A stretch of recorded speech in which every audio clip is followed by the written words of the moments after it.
Hi everyone. आज के video में देखने वाले हैं सोशियोलॉजी का most important topics Indian thinkers GS Ghurye और एमएन श्रीनिवास।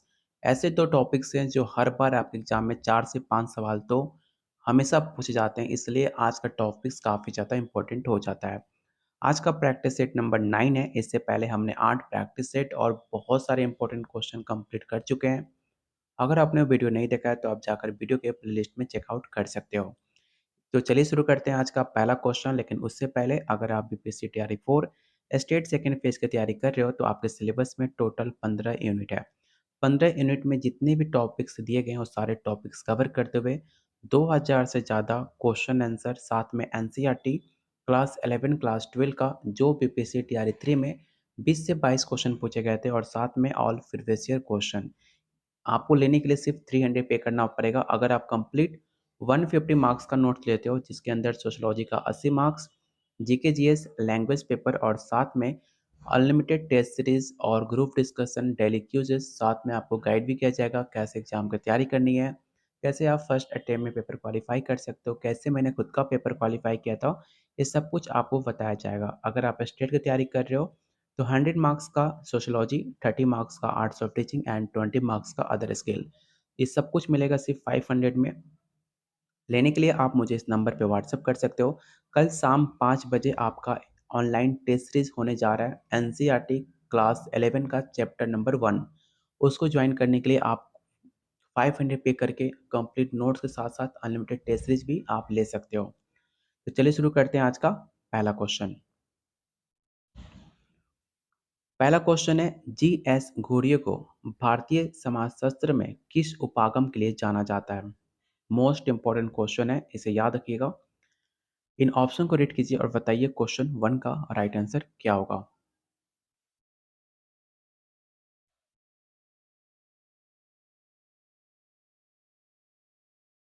तो जिनका भी आंसर बी आ रहा है उनका आंसर बिल्कुल सही है, इंडोलॉजिकल उपागम। याद रखिएगा कि जी एस घुरिये ने भारतीय समाज का अध्ययन इंडोलॉजिकल दृष्टिकोण से किया था, जिसमें उन्होंने भारतीय संस्कृति, परंपराओं और साहित्य का काफ़ी डिटेल में विश्लेषण किया था। अगला क्वेश्चन है, एम एन श्रीनिवास द्वारा प्रतिपादित संस्कृतिकरण की अवधारणा का क्या अर्थ है? ये ऐसे क्वेश्चन है जो आपके एग्जाम में ऑलरेडी पूछे जा चुके हैं। पहला ऑप्शन है पश्चिमी मूल्य को अपनाना, उच्च जातियों की प्रथाओं और रीति रिवाजों को अपनाना, शहरीकरण की प्रक्रिया, या ऑप्शन डी है औद्योगिकरण की प्रक्रिया।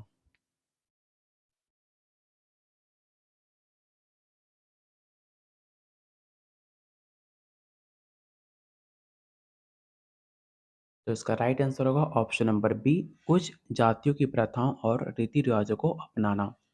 क्वेश्चन नंबर थर्ड, जी एस घुरिये ने भारतीय जातीय व्यवस्था के कितने लक्षण बताए हैं? पहला ऑप्शन है 3, 5, 6 या 7।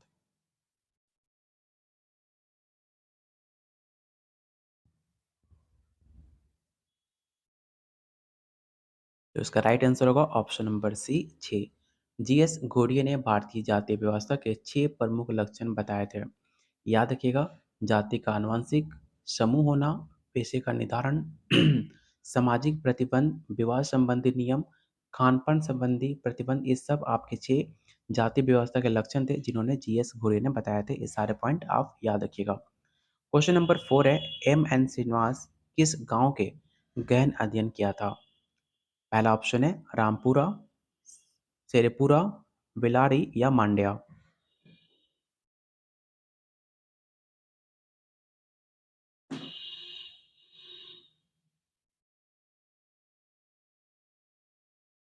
तो इसका राइट आंसर होगा ऑप्शन नंबर ए, रामपुरा।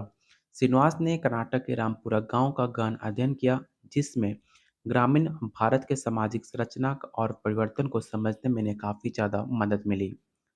अगला क्वेश्चन है, जी एस घुरिये ने किस पुस्तक में भारतीय साधुओं का अध्ययन प्रस्तुत किया?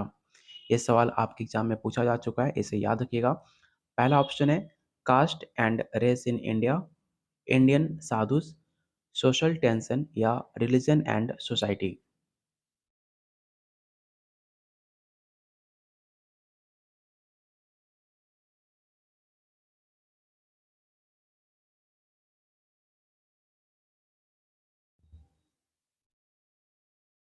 तो इसका राइट आंसर होगा option number B, Indian sadhus. Ghurye के पुस्तक इंडियन साधुज में भारतीय साधु के सामाजिक और सांस्कृतिक भूमिका का काफ़ी डिटेल में विश्लेषण किया गया है। अगला क्वेश्चन है, द रिम्बर्ड विलेज पुस्तक के राइटर कौन है? इस क्वेश्चन को याद रखना। हमेशा आपके एग्जाम में writer, author of book and statement based question दो से दो हमेशा पूछे जाते हैं, तो इस क्वेश्चन को आप याद रखिएगा। पहला ऑप्शन है G S Ghurye, M N Srinivas, A R Desai या ए सी दुबे।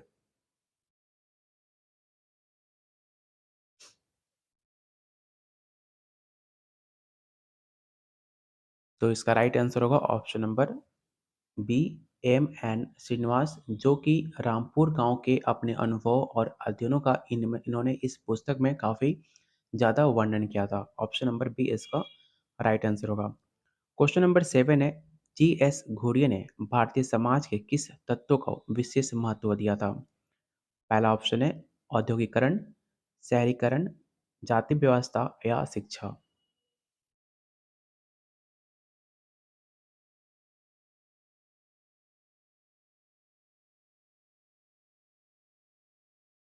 तो इसका राइट आंसर होगा ऑप्शन नंबर सी, जाति व्यवस्था। याद रखिएगा कि घुरिये ने भारतीय समाज जाति व्यवस्था के अध्ययन को विशेष महत्व दिया। इसे भारतीय समाज की प्रमुख विशेषता भी मानी जाती है। अगला क्वेश्चन है, एम एन श्रीनिवास ने डोमिनेट कास्ट की अवधारणा किस संदर्भ में विकसित किया है? एक और बेहतरीन क्वेश्चन। पहला ऑप्शन है राजनीतिक प्रभुत्व, आर्थिक संपन्नता, सामाजिक प्रतिष्ठा या उपरोक्त में से सभी। और आप लोगों से रिक्वेस्ट है, जिन्होंने वीडियो को लाइक एंड शेयर नहीं किया तो प्लीज़ वीडियो को लाइक एंड शेयर करना, क्योंकि आप एक लाइक करते हो उससे हमें काफ़ी मोटिवेशन मिलता है। आपको वीडियो पसंद आ रही है ये हमें पता चलता है, और आप लोग के लिए बेहतरीन कंटेंट लाने की हम कोशिश करते हैं। अगला टॉपिक किस वीडियो पे देखना चाहते हो उस टॉपिक का नाम जरूर मेंशन करना, जो आने वाली वीडियो उस टॉपिक पे हम बना पाएँ। तो वीडियो खत्म होने के बाद आप टॉपिक भी सजेस्ट कर सकते हो, जिस पे हम आने वाली वीडियो उस टॉपिक पे हम बना सकते हैं। तो इसका राइट आंसर होगा option number D. Dominate caste वो जाति होती है जो संख्या, भूमि स्वामित्व, शिक्षा और राजनीतिक प्रभाव के कारण समाज में प्रमुख भूमिका निभाती हैं। अगला क्वेश्चन है, जी एस घोरिये ने भारतीय जनजातियों को किस दृष्टिकोण से देखा था?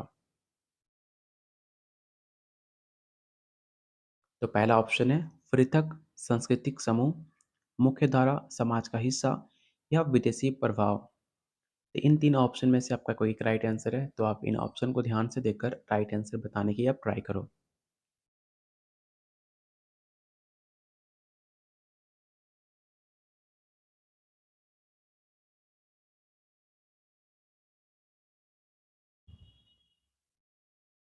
तो इसका राइट आंसर हो जाएगा option number B. Question number 10, M N Srinivas ने डोमिनेट कास्ट की अवधारणा का सबसे पहले किस स्थान पर अध्ययन लागू किया था? मैसूर, रामपुरा, टूलनाडु या शोरपुरा।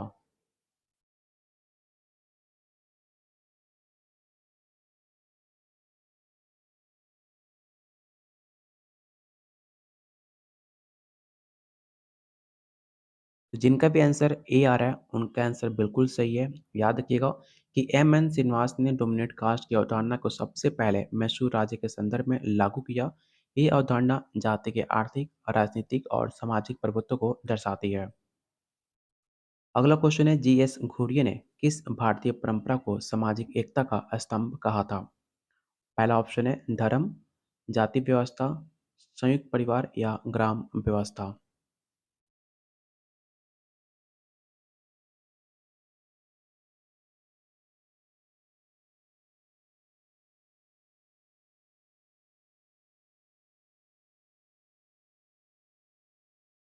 तो इसका राइट आंसर होगा ऑप्शन नंबर आपका सी हो जाएगा। क्वेश्चन नंबर 12, संस्कृतिकरण और संस्कृतिकरण किस समाजशास्त्र की अवधारणाएं मानी जाती हैं? चलिए पहले ऑप्शन देख लेते हैं। A R Desai, M N Srinivas, G S Ghurye या एस सी दुबे। ये क्वेश्चन काफ़ी इंपॉर्टेंट है। ये सवाल आपके स्टेट में पूछा हुआ सवाल है। इस क्वेश्चन को याद रखिएगा कि संस्कृतिकरण और संस्कृतिकरण किस समाजशास्त्री ने अवधारणा दी है, तो वो नाम था एम एन श्रीनिवास का। ऑप्शन नंबर बी इसका राइट आंसर होगा। एम एन श्रीनिवास ने केवल संस्कृतिकरण बल्कि संस्कृतिकरण की अवधारणा भी प्रस्तुत की, जो कि उच्च जातियों की प्रथाओं से हटाकर आधुनिक मूल्य को अपनाने की प्रक्रिया को दर्शाता है। अगला क्वेश्चन है, जी.एस. घुरिये ने किस जनजाति पर गहन अध्ययन किया था? पहला ऑप्शन है भील, गोंड, टोडा या संथाल।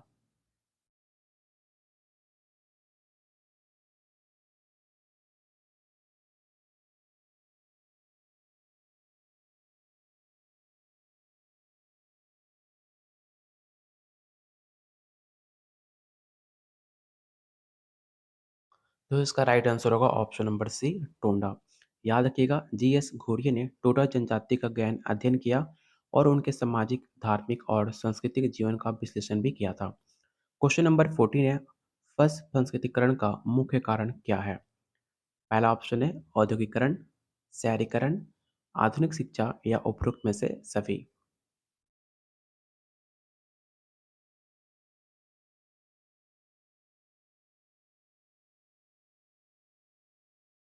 तो जो भी आंसर डी टिक आउट कर रहे हैं उनका आंसर बिल्कुल राइट है। याद रखिएगा, पक्ष संस्कृतिकरण का मुख्य कारण औद्योगिकरण, शहरीकरण और आधुनिक शिक्षा, जिससे लोग पारंपरिक मूल्य को त्याग कर आधुनिक जीवन शैली अपनाते हैं। क्वेश्चन नंबर 15 है, जी.एस. घुरिये ने किस पुस्तक में जाति व्यवस्था का वर्णन किया है? ये क्वेश्चन काफ़ी इंपॉर्टेंट है, इसे वीवीआई क्वेश्चन जरूर टिक आउट करना कि जी.एस. घुरिये ने किस पुस्तक में जाति व्यवस्था का वर्णन किया था? तो पहला ऑप्शन है caste and race in India, social tension, Indian sadhus या religion and society.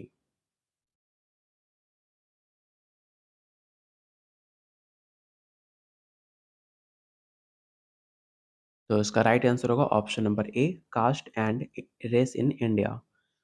Question number 16, M N Srinivas ने संस्थागत परिवर्तन की प्रक्रिया किससे जोड़ा था?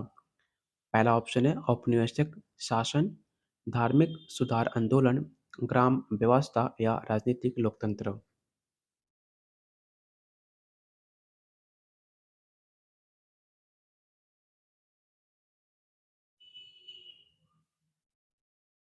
तो इसका राइट आंसर होगा ऑप्शन नंबर डी, राजनीतिक लोकतंत्र। अगला क्वेश्चन है, जी एस घुरिये ने किस पर विशेष ध्यान देने के लिए जाने जाते हैं? एक काफ़ी इंपॉर्टेंट क्वेश्चन है, याद रखिएगा कि जी एस घुरिये ने किस पर सबसे ज़्यादा अपना ध्यान दिया था? ग्रामीण भारत पर, शहरीकरण पर, हिंदू धर्म पर या जनजातिया पर?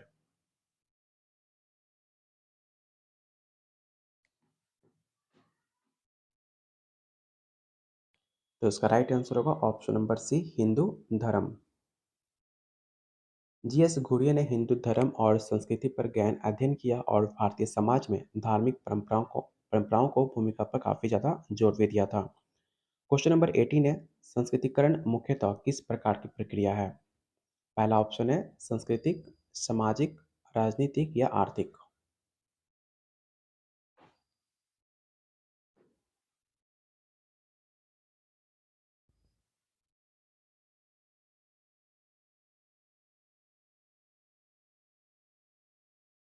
तो क्वेश्चन 18 का जो राइट आंसर होगा ऑप्शन नंबर ए होगा, सांस्कृतिक। याद रखिएगा कि संस्कृतिकरण एक सांस्कृतिक प्रक्रिया है जिसमें निम्न जातियां और उच्च जातियों को संस्कृति को अपनाती है। अगला क्वेश्चन काफ़ी इंपॉर्टेंट है जो आपके एग्जाम में ऑलरेडी पूछा भी जा चुका है कि जी.एस. घुरिये ने किस जातियों का संघ कहा गया था? पहला ऑप्शन है फेडरेशन ऑफ कास्ट, ग्राम व्यवस्था, भारतीय समाज, हिंदू धर्म या ग्रामीण समुदाय। और आप लोगों से बता दें कि संडे कल आपका 5 PM पे एनसीईआरटी क्लास 11 का पहला चैप्टर सोशियोलॉजी एंड सोसाइटी का शाम 5 बजे ऑनलाइन टेस्ट सीरीज है। उससे पहले अगर आपने अभी तक पेड ग्रुप को ज्वाइन नहीं किया है तो पेड ग्रुप आज ही ज्वाइन कर कर उस ग्रुप का हिस्सा बन जाइए, क्योंकि कल से आपका एनसीईआरटी का पूरा टेस्ट सीरीज स्टार्ट होने जा रहा है क्लास 11 क्लास 12 तक।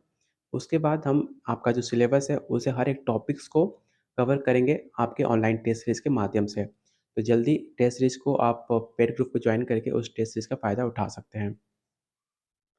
तो क्वेश्चन 19 का जो राइट आंसर होगा ऑप्शन नंबर आपका सी हो जाएगा, हिंदू धर्म। Question number 20, M N Srinivas ने किसे सामाजिक गतिशीलता का एक महत्वपूर्ण साधन माना था? पहला ऑप्शन है पश्चिमीकरण, औद्योगिकरण, संस्कृतिकरण या आधुनिकरण।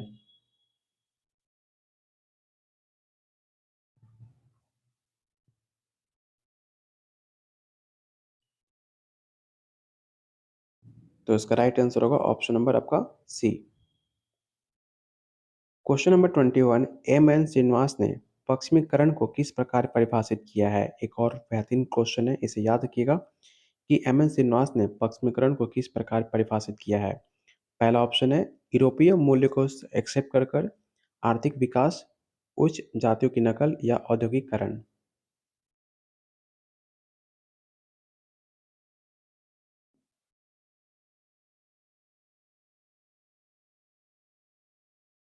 तो इसका राइट आंसर होगा ऑप्शन नंबर आपका ए हो जाएगा।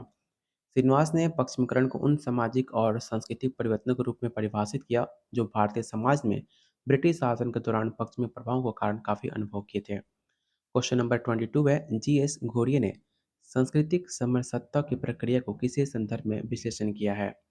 पहला ऑप्शन है जनजातियां, ग्रामीण भारत, भारतीय धर्म या शहरी समाज।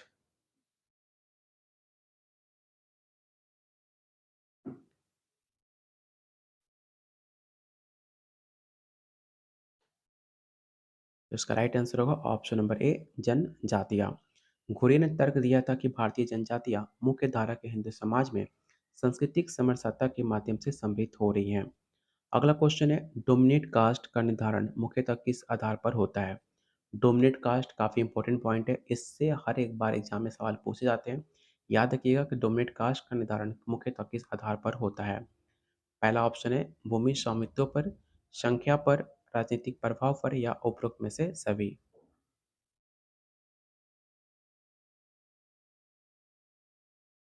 तो जो भी आंसर डी टिक आउट कर रहे हैं उनका आंसर बिल्कुल सही है। Question number 24, M N Srinivas ने किस प्रक्रिया को संस्थागत समायोजन कहा था? पहला ऑप्शन है संस्कृतिकरण, पश्चिमीकरण, औद्योगिकरण या ग्राम पंचायत।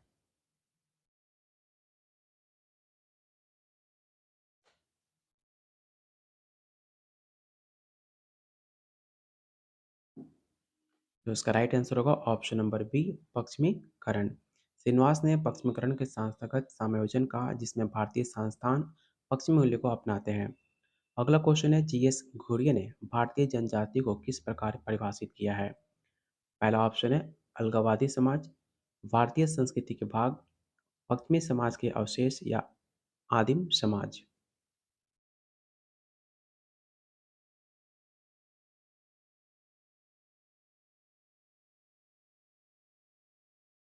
तो इसका राइट आंसर होगा ऑप्शन नंबर बी, भारतीय संस्कृति के भाग। Question number 26, M N Srinivas ने प्रतिस्पर्धा संस्कृतिकरण की अवधारणा को किस संदर्भ में प्रस्तुत किया था? पहला ऑप्शन है ग्राम पंचायत, ग्रामीण राजनीति, जातीय संघर्ष या सामाजिक गतिशीलता।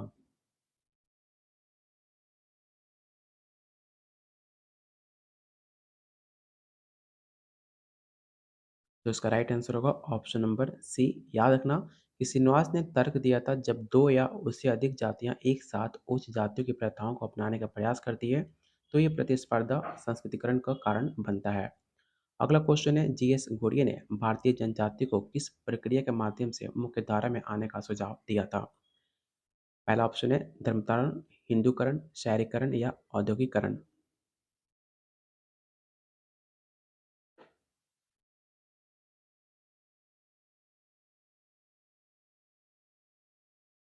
तो इसका राइट आंसर होगा ऑप्शन नंबर बी।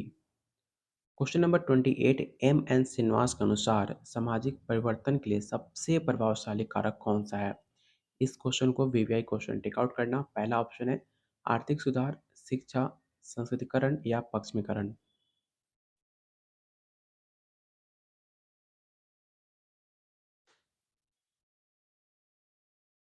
तो इसका राइट आंसर होगा ऑप्शन नंबर आपका सी। क्वेश्चन नंबर 29, संस्कृतिकरण किस प्रकार के समाज में अधिक इफेक्टिव है? पहला ऑप्शन है शहरी समाज, ग्रामीण, औद्योगिक समाज या आदिवासी समाज।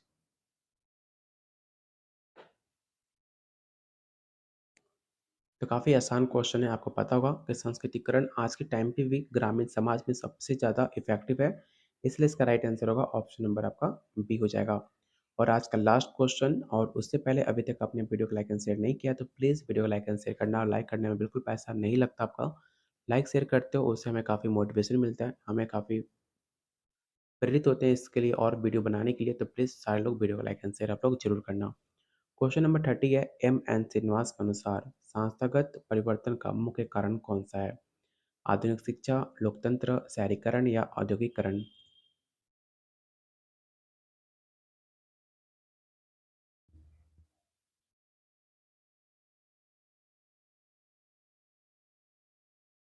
तो इसका राइट आंसर होगा ऑप्शन नंबर बी, लोकतंत्र।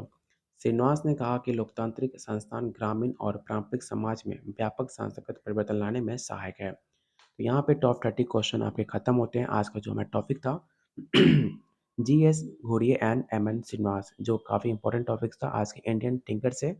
तो अगला वीडियो किस टॉपिक पे देखना चाहते हो, आप मुझे कमेंट बॉक्स में उस टॉपिक का नाम मेंशन कर सकते हो, जिस पे हम आने वाले वीडियो उस टॉपिक पे हम कवर कर पाएँ। अगर आप इसका पेड बैच पेड बैच लेना चाहते हो, तो सिर्फ़ 500 में आपको कंप्लीट आपको नोट्स मिल रहा है, जिसके अंदर सोशियोलॉजी का 80 marks, GK, GS, language paper plus आपको अनलिमिटेड टेस्ट सीरीज़, जिसका टेस्ट सीरीज़ कल शाम 5 बजे, एनसीईआरटी का पहला चैप्टर क्लास 11 का सोसाइटी एंड सोशल कल 5 पीएम पे इसका ऑनलाइन टेस्ट एक्टिव होने वाला है। उससे पहले आज टेस्ट सीरीज़ को और इस बैच जो आपका ग्रुप है, जो 500 में आपको जो दिया जा रहा है जो बैच, उसको इनरोल करके आप पेड बैच ले सकते हो, जिसमें आपको unlimited test series plus complete notes आपको दिया जा रहा है। लेने के लिए आप मुझे इस नंबर पे व्हाट्सएप कॉल करके अधिक जानकारी ले सकते हो। मिलते हैं बहुत जल्द अगले अगले वीडियो में, तब तक के लिए कीप वॉचिंग, कीप शेयरिंग।